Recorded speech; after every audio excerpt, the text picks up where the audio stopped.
hacemos. El día de hoy vamos a llevar a cabo este conversatorio gratuito, como son todos los que llevamos a cabo, a cargo de nuestro amigo, el invitado de lujo en esta ocasión, el maestro Juan Manuel Contreras Méndez. Juan Manuel se ha distinguido por ser no solamente un investigador en el área del derecho, de la seguridad social, sino en áreas como son precisamente la epistemología y la metodología de la investigación. Fruto de ello son las distintas publicaciones que en esa materia ha realizado nuestro invitado y que le han ganado el reconocimiento no solamente aquí en el estado de Puebla, sino en otros estados de la República, donde ha sido invitado a impartir precisamente los conocimientos que él posee. El rigor científico de la investigación es el área donde Juan Manuel Contreras Méndez se desenvuelve. Estimado maestro Juan Manuel Contreras, bienvenido. El Colegio de la Academia te da la bienvenida y sabes que estás entre amigos. Si bien es cierto que de entrada son o somos pocos los que estamos aquí, a medida que el tiempo va transcurriendo, estimado Juan Manuel, vas a ver cómo más y más amigos se van incorporando e incluso ya cuando el programa está en la nube, te vas a dar cuenta que el número de visitas que tiene es un número bastante impresionante. Maestro Juan Manuel Contreras, bienvenido. Adelante, por favor. Muchas gracias, estimado y querido amigo doctor Jacinto. Pues bien, bueno, antes que nada, agradezco tu fina atención e invitación a participar en ese conversatorio que amablemente tú me hiciste el favor de invitarme y que básicamente engloba parte de lo que tú has dicho ciertamente, lo que es propiamente mi especialidad. Básicamente, como tú lo sabes, yo, aparte de la cuestión metodológica, histórica, desde luego del derecho económico y laboral, siempre ha tenido una inclinación por lo que son las cuestiones éticas. Entonces, este conversatorio que precisamente intitula la verdad sabida y la buena fe guardada dentro de lo que es el laudo en las sentencias laborales, pues viene a ser un tema que a mí, desde que tú me lo propusiste, me interesó de manera muy amplia y muy sobresalientemente, y al cual pues me he dado la tarea de preparar una conversación que al dado en la situación del tiempo, pues pretende ser meramente una plática, ¿no? No es una charla académica, no pudiera hacerlo, sino más bien el tono en que se pretende manejar es precisamente una plática, por lo cual empezaré a exponer a este amable auditorio que el día de hoy nos acompaña. Bueno, para preparar esta plática yo me he puesto a la tarea de retomar algunas lecturas que en algún tiempo tuve que realizar por la situación de haber impartido durante mucho tiempo la clásica de ética y de ontología jurídica, lecturas que ahí básicamente son varias, pero que para esta plática yo estoy rescatando. Una es precisamente de nuestro insigne y recordado maestro Ignacio Burgó Orihuela, que se intitula El jurista y el simulador de derecho. Entonces comenzaré por ahí. Y una de las partes de esta obra que seguramente algunos conocen de nuestro insigne y querido y recordado doctor Ignacio Burgoa Orihuela, nos habla acerca de la labor del juez y nos dice que sin lugar a dudas el juez cumple una labor primordial en lo que es básicamente la aplicación de la ley y la obtención de la sentencia justa o de la administración de la justicia. Y ahí básicamente el doctor Burgor retoma básicamente el origen de los primeros juzgadores y los primeros tribunales que se remontan a la antigüedad clásica en el cual pues eran los sacerdotes los que otorgaban la justicia para una venia, por una iluminación divina, los sacerdotes, incluso en la antigua Roma, los pontífices eran los hacedores de la ley y de la justicia.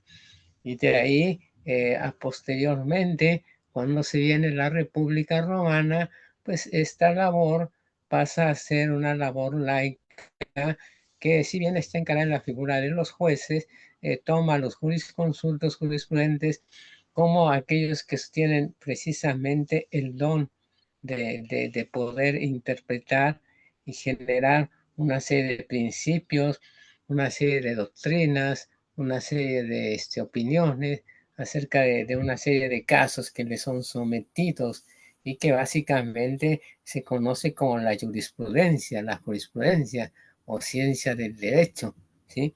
Ahí importante es que destacar las figuras como el piano, ¿no?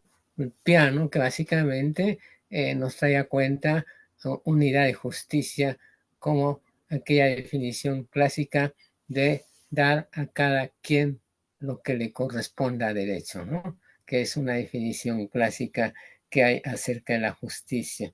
Y acá en esta época romana, la figura de otro gran jurisconsulto como Celso, que nos dice, justicia es el arte de lo bueno, de lo equitativo, ¿sí? Entonces, ahí desde luego encuentro un avance histórico hacia la figura de San Agustín y de los escolásticos, Santo Tomás, que también devienen una idea de justicia como algo divino y justo. De ahí básicamente entendemos que la justicia, sobre todo en lo que es el fuero juzgo, pues obra clásica española, deviene ya una actividad laica que realizan los reyes. Igual, ahí dentro del fuero juzgo se menciona que el rey debe operar la justicia con sabiduría, con bondad, con equidad. E incluso hay una frase que a mí, al hacerla, bueno, volver a leer el texto, porque el texto ya pues, tengo el gusto de conocerlo, me llamó sumamente la atención, en el cual, repito, entre el fuero juzgo se dice que aquel que administre bien la justicia será rey, quien no administre la justicia adecuadamente no será rey, ¿no? Entonces, incluso ahí se menciona más adelante por Orihuela, pues retomando la obra clásica de Don Quijote, cuando Don Quijote se refiere a Sancho Panza y le dice dentro de uno de los pasajes la necesidad, bueno, Sancho como gobernador y aplicador de la justicia en una provincia, le dice Don Quijote a Sancho, hay que administrar la justicia de manera recta, de manera equitativa y precisa. Dice, hay que aplicarla con equidad, con bondad y con justicia, ¿sí? Entonces, básicamente, entonces vemos que el ámbito en el cual la justicia y la labor del juez se ha movido, pues nos llevan a un ámbito en el cual pues la justicia equitativa, bondadosa, con buena fe, con justa razón, de alguna u otra manera siempre ha imperado pues, en la historia propiamente de la vida jurídica de la humanidad. Repito, de ahí también rescaté otro libro que es muy bueno, de un autor, Víctor Manuel Pérez Valera, denominado precisamente de ontología jurídica. Y que a mí este libro de Víctor Manuel Pérez Valera me sirvió mucho para implementar mis clases de ética y de ontología jurídica en las diversas instituciones donde tuve la oportunidad de impartir esta clase. Y de básicamente, Pérez Valera nos remonta desde luego al Código de Comportamiento Ético de la Barra Mexicana de Abogados, ¿eh? Que prácticamente define cómo tiene que ser ese comportamiento ético del abogado y de todos los que llamamos acá, los que son los que tienen a cuenta realizar la tarea de la abogacía, que sería el juez, el magistrado, el maestro, el investigador. Y el artículo 49 de este Código de la Barra Mexicana de Abogados, define una serie de principios que prudentemente también conviene rescatar. Dice 4 principios. El principio de honor y la dignidad profesional. Principio para la buena administración de la justicia. Principio de desinterés. Principio de responsabilidad de pedir justicia. ¿Sí? O sea, no, de una u otra manera nos lleva nuevamente a la misma idea que se va generando en torno a la aplicación justa del derecho, a la idea de justicia, ¿no? Como ya veníamos viendo en esta retrospectiva histórica que yo estoy comentándole. Asimismo, Justiniano en el Digesto, en su cita del libro 1 de las instituciones, dice, citando el piano, conviene que ha de dedicarse al derecho, conozca primero dónde proviene la palabra derecho. Y dice el piano que la palabra derecho viene de jus, y jus quiere decir justitia, justicia, ¿sí? Y de ahí se retoma la idea de Celso acerca de justicia como el arte de lo bueno, de lo que es equitativo. Y básicamente acá retomamos mucho de lo que el jurisconsulto Ulpiano nos señala acerca de justicia. Y Ulpiano dice en esta obra del Digesto que justicia es la constante y perpetua voluntad de dar a cada uno su derecho. Constante y perpetua voluntad de dar a cada uno su derecho. Y incluso Ulpiano trasciende un poquito más el término, aludiendo a todos los preceptos que son básicos a la hora de entender el derecho y la justicia, que básicamente para mí son esta triada, son los que mueven prácticamente todo el ámbito de lo que debe ser el derecho y la justicia, bajo principios que son básicos y que todos los que nos dedicamos a este ámbito del derecho tendríamos que conocer, dice Ulpiano, básicamente en el primer principio, la idea de obrar de manera bondadosa, dice, define básicamente la idea de que se debe obrar de manera bondadosa, no dañar a otro y dar a cada quien lo que le corresponde, ¿sí? Entonces, bajo ese ámbito, entonces, entremos un poquito a lo que es básicamente el ámbito en el cual nos tenemos que abocar, que prácticamente es estos dos principios que se mueven de la verdad sabida y la fe y la buena fe guardada en el ámbito del laudo en materia laboral, ¿sí? Para lo cual, pues yo como buen historiador que soy, pues me voy a establecer el ámbito históricamente de dónde vienen estos dos principios de la verdad sabida y la buena fue guardada. Históricamente encuentran su origen en España, básicamente es en España y básicamente este origen se remonta básicamente a lo que es el procedimiento mercantil, ¿sí? O sea, tanto el principio de la sabida como buena fe guardada tienen su origen en el derecho español y en lo que es el procedimiento mercantil, que como nosotros sabemos es un procedimiento netamente consuetudinario, basado en usos y costumbres, y precisamente por ser consuetudinario y estar basado en usos y costumbres, pues deben operar principios precisamente como la buena fe, ¿no?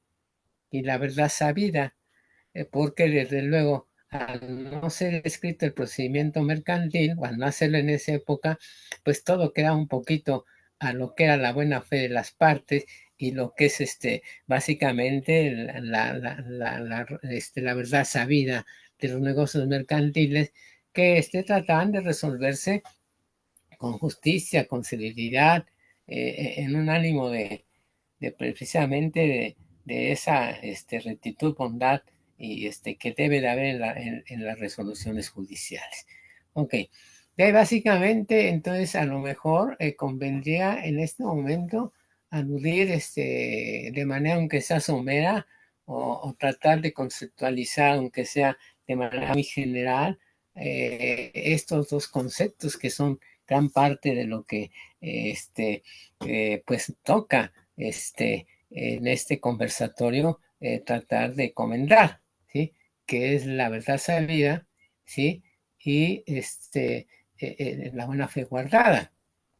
Entonces, en cuanto al principio de verdad sabida, debe interpretarse, según dice la doctrina, según dicen la dogmática, como el conocimiento que debe de tenerse acerca de las causas y de las consecuencias que están detrás de los hechos que forman parte de un litigio, ¿sí? O sea, detrás siempre de un litigio, como es el caso del litigio laboral en el ámbito que nos ocupa, pues hay una serie de hechos, una serie de hechos que son realmente se han sucedido, pero todos hechos que se suceden acá en el ámbito del procedimiento laboral, pues tienen una causa, ¿no? Y de ahí también se genera una consecuencia. Entonces, básicamente, la verdad sabida, pues lleva prácticamente a que el juzgador en materia laboral, pues no solamente se aboque, que si bien es lo importante, pues desde luego, porque evidentemente la valoración de las pruebas es fundamental a la hora en que se va a dictar el laudo laboral, porque pues, son las pruebas son las que nutren prácticamente el ámbito en el cual se va a dar la razón a una de las partes y se va a denegar la razón a otra parte. Por otro lado, la verdad sabida como un principio ético, con un principio deontológico, dice que debe llevar al juez a la idea de que independientemente de que tiene que valorar las pruebas, el juez tiene que valorar cómo es que los hechos se produjeron en la realidad, ¿sí? O sea, la verdad sabida debe de manifestarse en un razonamiento lógico, que el juez laboral tiene que hacer acerca de cómo es que estos hechos se sucedieron en la realidad, ¿sí? Claro, de ahí básicamente pues tendrá que entrar al estudio del expediente en lo que se refiere a la demanda, a la contestación, a cómo se han dado manifestado los hechos por cada una de las partes, ¿sí?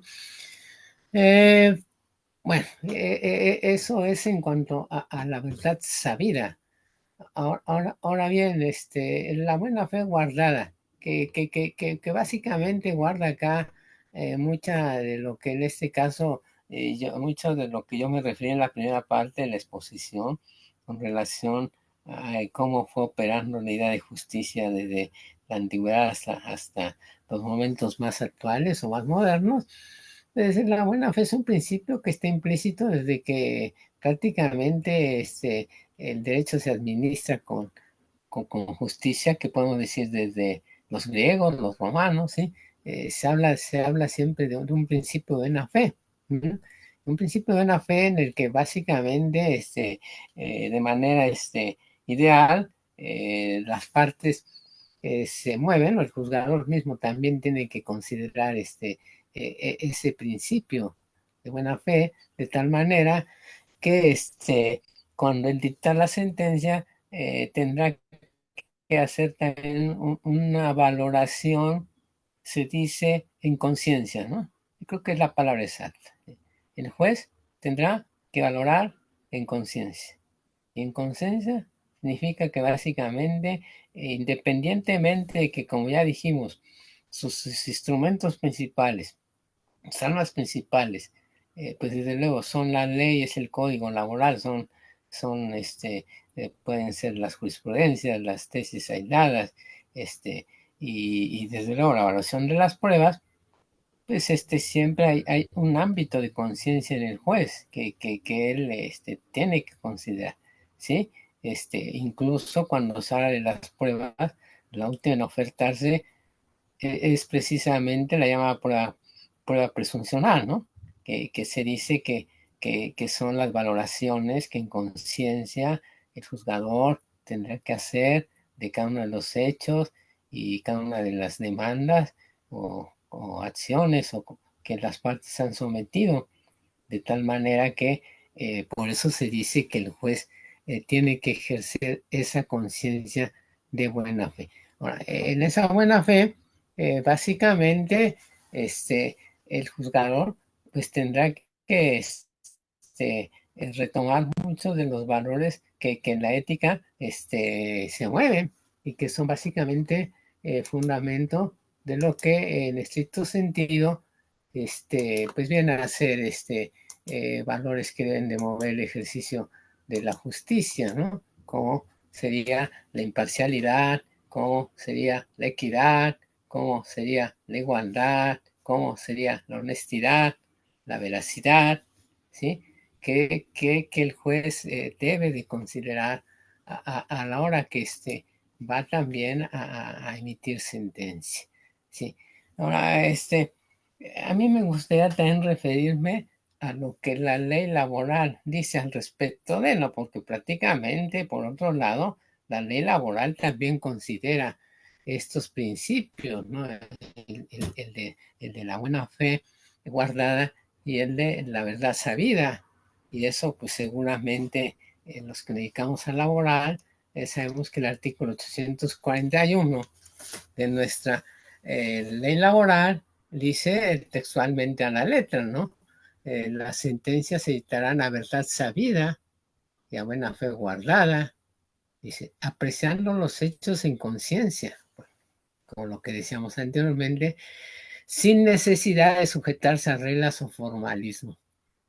Dice, sobre la estimación de las pruebas. Y van a repetir, no es que el juez deniegue o desvalore o deje sin efecto la valoración de las pruebas, porque finalmente las pruebas prácticamente, digamos que es pues la forma en que el juez puede valorar hechos y circunstancias que el juez no es testigo directo, ¿no?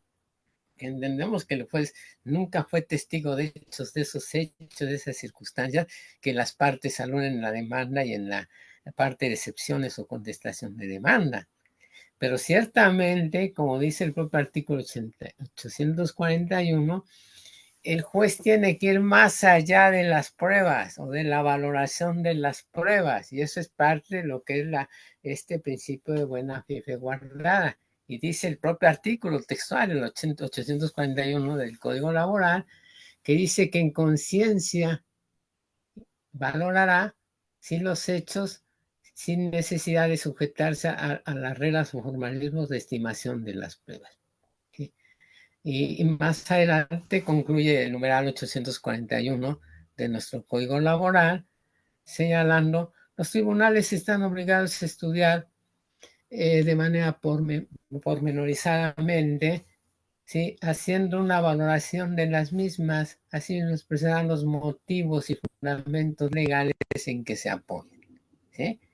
O sea, que ciertamente estos dos principios que pues ya vimos la propia doctrina y la dogmática consideran, porque fue lo que ya anteriormente tuve a bien a comentar, y que la propia ley laboral en su numeral 841 también plantea, vienen a ser, a mi juicio, como yo quiero entenderlo, una especie de un instrumento auxiliar con el que cuenta el juzgador laboral y en otras materias, porque esto no solo sea en materia laboral, de básicamente como ese instrumento auxiliar de que cuando el juez las pruebas no le ayuden del todo, la valoración de pruebas no le ayuden a todo a llegar a la convicción de los hechos, siempre tiene esa oportunidad, ¿sí? O sea, es una cuestión de lógica y de razón, ¿no? Que es prácticamente la verdad sabida, ¿no? O sea, la verdad sabida no es otra más que cuestiones de lógica, de razón común, lo que llamamos propiamente sentido común, ¿sí?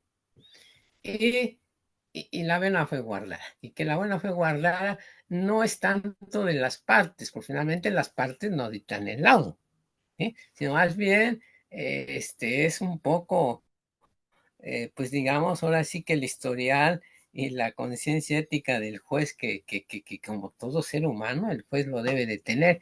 Y generalmente quien tiene ese tipo de cargos, teóricamente, idealmente, tendrán que tener una serie de valores éticos que sean aparte del conocimiento, desde luego, ¿no? Porque el conocimiento junto con los valores, como ya dijimos, la honestidad, la veracidad, la imparcialidad, la equidad, ¿sí?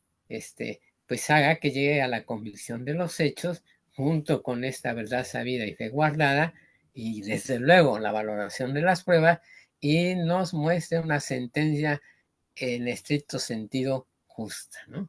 Justa, ¿sí? Entonces, en ese se mueve el ámbito de estos principios, ¿sí? Que por otro lado, históricamente, pues desde acá haciendo la investigación, pues ya en la Ley Federal de 1931 y 1970, estos dos principios ya aparecían en los códigos laborales de ese entonces y que básicamente se confían en nuestro código actual. ¿Sí? Pues básicamente, como para ir cerrando nuestro conversatorio a reserva de que hubiese comentarios o preguntas, cuando hablamos del laudo laboral, este laudo laboral debe ser dictado, desde luego, como ya se dijo, con una valoración exacta de las pruebas ofrecidas por las partes, pero que justamente el juez no tiene que limitarse únicamente, sobre todo cuando en el juez no quede la convicción clara de los hechos en base a las pruebas. Cuando en el juez no quede esa convicción clara, el juez tiene este tipo de instrumentos, como la verdad sabida, buena fe guardada, el sentido común, como le llamamos como materialmente la lógica, ¿sí? Y en este caso su propia conciencia para tratar de encontrar en el laudo pues la sentencia que acerque más a un ámbito de justicia, ¿no? Un ámbito de justicia. Entonces, eh, pues básicamente, doctor Jacinto, es esta pues, plática muy así de primera instancia, muy general, muy ahora sí informal, porque vaya, me parece que es un programa de radio, quise preparar, pero queda abierto el conversatorio a comentarios, a preguntas, a dudas, a reserva de que, doctor, usted estime alguna otra cuestión. Sí, maestro Juan Manuel Contreras Méndez, qué grato es escuchar esas reflexiones que tú nos has permitido escuchar de parte tuya. En esta en esta plática, nos has llevado a lo largo de la historia, no solamente allá en la época del Imperio Romano y la plenitud del derecho, ¿verdad? Tanto el civil como el mercantil, sino en las distintas etapas hasta llegar a la contemporánea, en donde el juez pues tiene esa facultad establecida en la ley de no sujetarse estrictamente al texto legal, sino que lo puede Ujú, hacer dictando sus resoluciones apegado a una parte de la filosofía, la ética, la ujú. lógica que tú has mencionado, ¿verdad? Deberá ser muy interesante, estimado maestro, y eso nos demuestra la expertise que tú tienes, decía al iniciar este diálogo, esta plática contigo en el ámbito de la epistemología, porque precisamente es la ciencia del conocimiento y de esta, bueno, pues vas a desprender la metodología, o sea, aquellos métodos que utilizamos para la generación de conocimientos y que el juez evidentemente conoce y aplica al momento de dictar sus sentencias, ¿verdad? De veras, qué grato, estimado Marco Antonio Contreras, escucharte. Y bueno, yo me atrevo a preguntar a nuestros amigos, como es Karina Nolasco, como es el doctor José Luis Pérez Becerra, como es mi querida amiga, la maestra Elsa Victoria Folgueras, como es también nuestra querida amiga, la maestra Ana Lilia Silva Ambrís, en fin, todos aquellos que estamos reunidos en este momento escuchándote en una plática breve, como tú decías, sí, pero que nos ha transmitido un conocimiento que en ocasiones nos transmiten de una manera tan enredada que pues no es fácil de captarlo. Tú no, tú fuiste muy breve, muy conciso y muy entendible, mi querido maestro Juan Manuel Contreras. Entonces, con tu anuencia, yo me permito preguntarle a nuestros amigos del auditorio, ¿alguna pregunta que tuvieran para nuestro invitado de lujo? ¿Alguna inquietud? La materia que él domina es una verdadera ciencia jurídica, ¿sí? La epistemología, que no todo mundo la dominamos y que cuando escuchamos hablar de esas materias, ¿verdad? Pues corremos. En cambio, nuestro amigo, el maestro Juan Manuel Contreras Méndez, nos ha brindado este platillo vamos, de una manera tan especial y tan sencilla. ¿Alguna inquietud que haya para nuestro ponente?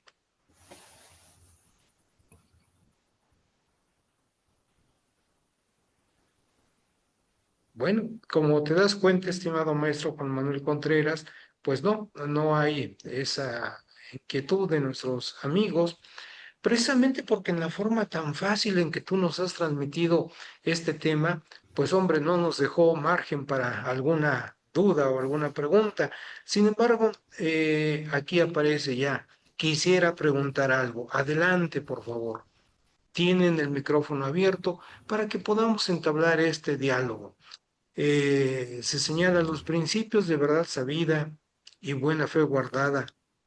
¿Tienen vigencia en el procedimiento laboral actual? Es la pregunta que te Es una buena formulan, estimado pregunta. maestro Juan Manuel. Mira, es una pregunta sumamente interesante, Interesante, sí. interesantísima. Yo la contestaría en dos vertientes, ¿sí? En una vertiente real y en una vertiente ideal, ¿no? Que finalmente es lo que mueve un ámbito de que llamamos precisamente la deontología jurídica y lo que es el ser y el deber ser, ¿no? ¿Sí?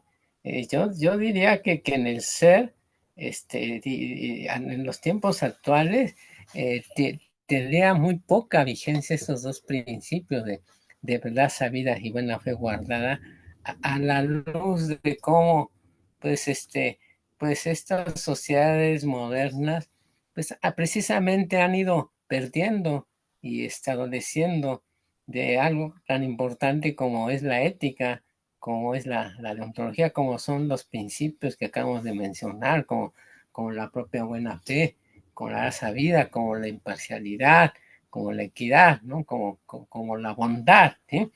Este, yo creo que en un ámbito de una realidad actual, pues sí, incluso leyendo ahí a algunos autores, consideran que son dos principios que están rebasados, que incluso algunos dogmáticos doctrinarios, al ser tan ideales, dicen que debían de quitarse el código laboral, que ya no tendrían que aparecer en el código laboral, porque a ver, aludimos que aparece en el artículo 841 del código laboral, porque ciertamente ellos opinan que pues están un poquito desfasados y que de alguna u otra forma no son tan fácilmente aplicables por el juzgador, porque pues son principios que a lo mejor implican un ámbito muy alto de subjetividad. Y entonces nosotros como teóricos del derecho sabemos que a veces es muy difícil medir en un ámbito de subjetividad, a la luz de que nos han enseñado que el derecho mueve un ámbito de objetividad, ¿eh? Incluso recordemos aquella frase lacónica del derecho romano: la ley es justa y dura, pero es la ley, ¿no? Dice, la ley es dura, pero es la ley, ¿sí? Entonces, en ese ámbito, yo siento que sí, probablemente en un ámbito real, pudieran estar desfasados, pero por otro lado, personalmente, en mi sentir, es que en un ámbito ideal deontológico, que es el que tiene que mover al ser humano, por pensar que el ser humano adolezca de valores, de ética, de estos valores, es pensar en un ámbito de deshumanización, ¿sí? Entonces, por lo tanto, esos principios de buena fe guardada y de verdad sabida, me parece que deben de seguir presentes del ámbito del ejercicio de lo que es el juzgador, del ámbito de la integración del valor laboral, como un ideal que teóricamente el juzgador, si tiene ese ámbito o esa conciencia, como ya me hizo anteriormente, de impartir una justicia no mecánica, pues en realidad no somos máquinas. Ahorita retomo un poquito la inteligencia artificial, que fue un tema que también en otro conversatorio tuvimos la oportunidad de tratar, doctor. Nosotros no somos máquinas. Tal vez una máquina podría dictarte una sentencia impecable, ¿eh? Apegada a derecho y a los códigos. Pero una máquina nunca te va a garantizar ese principio de verdad sabida y buena fe guardada, porque carece de conciencia. Entonces la conciencia es un valor fundamental que a mi gusto, y así yo quiero concluir, debe permear a la hora en que se va a dictar una sentencia, con este caso el lado laboral, ¿sí? Y más aún cuando el juez no tiene la convicción total en las pruebas, tiene dudas, ¿sí?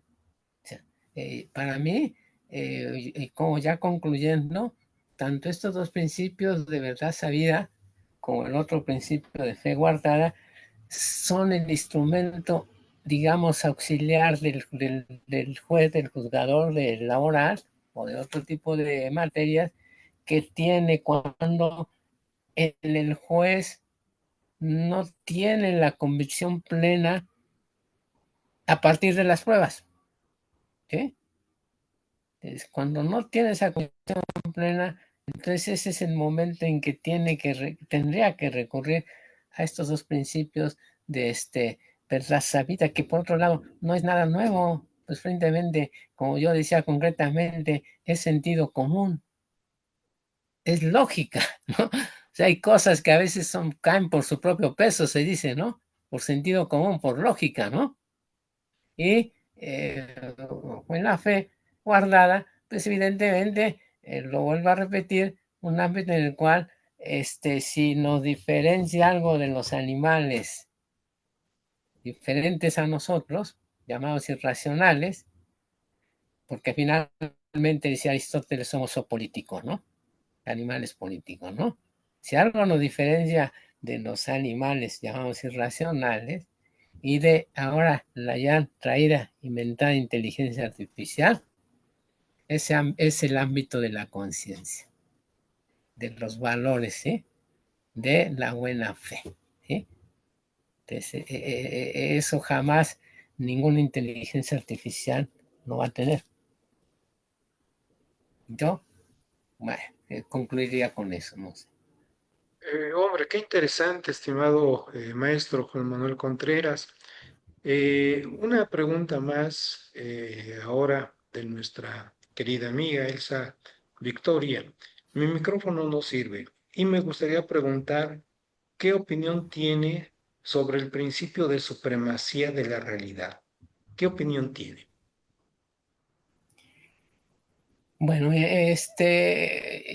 yo pienso que pues es parte se deriva de lo que es este principio de la fe, de la verdad sabida, ¿no? O sea, el principio es una necesidad de la realidad. Para mí tiene analogía con el principio de la verdad sabida.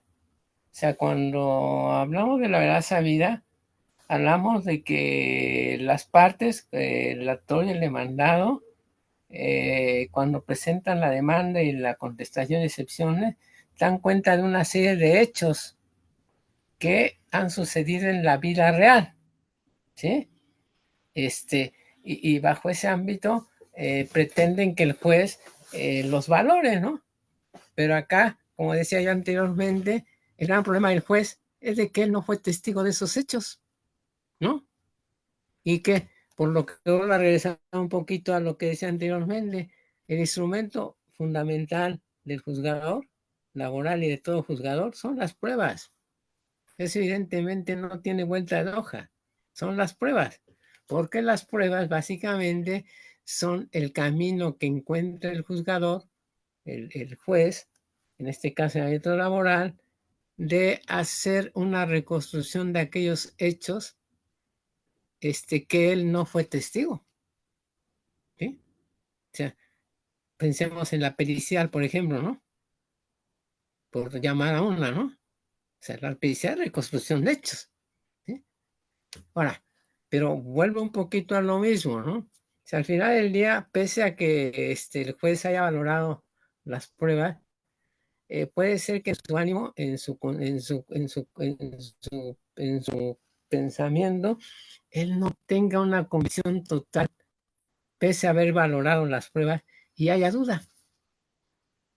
Entonces, por eso yo decía, al final del día, estos dos principios de lo que es la verdad sabida, que yo lo decía a sentido común, ¿sí? Y la buena fe guardada, que yo lo resumiría a la conciencia del juzgador, son básicamente un instrumento auxiliar del juzgador. Ahora, hablar de supremacías, a mí nunca me ha gustado hablar de supremacías de principios supremos. O sea, para mí todos los principios de derecho están en el mismo nivel y depende de qué caso estemos hablando, ¿no? O sea, yo opinaría que básicamente supremacía de realidad, pues básicamente es cuando, vaya, esa realidad va a ser de alguna forma, digamos, pues recreada o reproducida por el juzgador de manera total en base a cómo se dieron los hechos, ¿no? Pero básicamente eso va a ser a lo mejor menos que imposible a la hora en que él está este, pues leyendo la demanda. Y ahorita, por ejemplo, voy a poner un caso muy sencillito en materia laboral.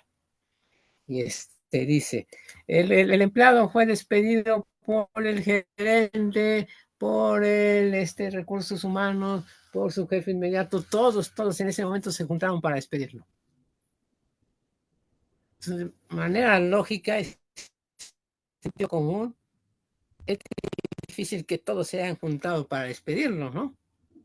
Pero él alega que todos, ¿sí? Entonces ahí, esa realidad que él alega en su demanda, por un sentido común lógico, por la sabida, te dice que eso no fue así.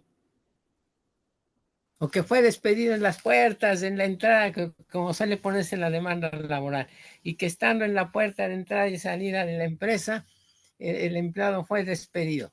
Sí, o sea, es un cliché que se usa mucho en laboral, ¿sí? O sea, pues también, o sea, por sentido común, es difícil que a todos los empleados los despidan en la puerta de entrada y salida de la empresa, ¿no? ¿Sí? Entonces, por lo tanto, así en conclusión, si supremacía de la realidad tendría que operar, me parece que sí, pero pues depende de qué tipo de caso estemos hablando y básicamente si esa supremacía de la realidad que converge o es paralela o corresponde a los hechos como se dieron realmente, ¿no? Que a veces, pues como ahorita yo puse estos dos ejemplos, difícilmente de la lectura de demanda y excepciones se puede valorar a veces ciertos hechos que las partes salían como reales, ¿no?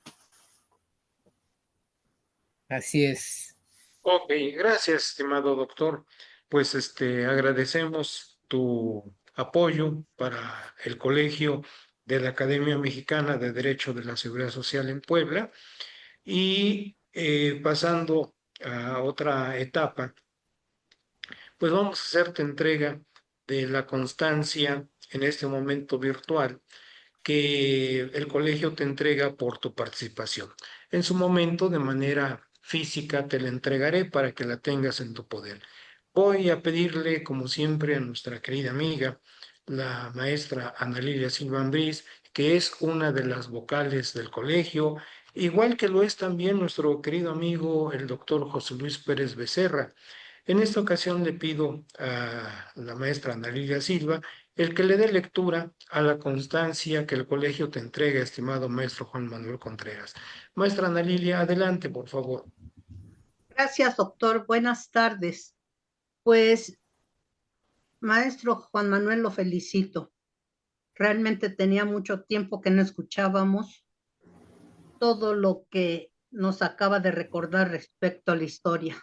Muchísimas gracias y espero que no sea la primera, sino que la primera de otras ocasiones que venga usted a participar a los conversatorios de aquí de la Academia del Derecho y la Seguridad Social. El documento dice: Colegio de la Academia Mexicana del Derecho de la Seguridad Social en Puebla, AC, otorga la presente constancia al maestro Juan Manuel Contreras Méndez en agradecimiento por su participación como ponente en el 10º conversatorio virtual 2025. La verdad sabida y la buena fe, guardada en las sentencias de los jueces del trabajo. Puebla fue a 17 de septiembre de 2025. Lo firma doctor Jacinto García Flores, presidente de la Academia Mexicana del Derecho de la Seguridad Social en Puebla, AC. Gracias.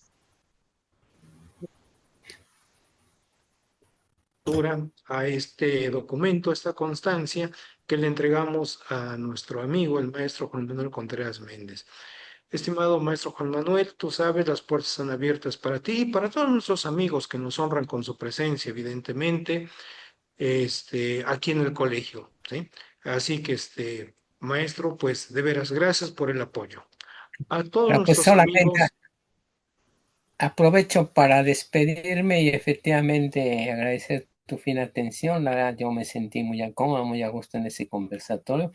Efectivamente, como dice bien la maestra, espero que no sea la última vez que podamos vernos en otros futuros conversatorios, porque tema siempre, y yo creo el ámbito del derecho es tan rico, tan vasto, que siempre va a haber. Entonces quedo a su servicio para futuros conversatorios. Te agradezco, doctor, tu fina atención. gracias, maestro Juan Manuel Contreras, a todos nuestros amigos que nos han honrado con su presencia, como son nuestra amiga Karina Nodasco, el doctor José Luis Pérez Becerra, evidentemente también a mi querida amiga, la maestra Elsa Victoria Folgueras, a Juan Manuel, que hizo el favor de estar con nosotros, y a todos los que nos siguen y nos van a seguir en las redes sociales. Buena tarde. Gracias por su gentileza. Hasta la próxima. Hasta luego. Gracias. Bonita tarde, bye.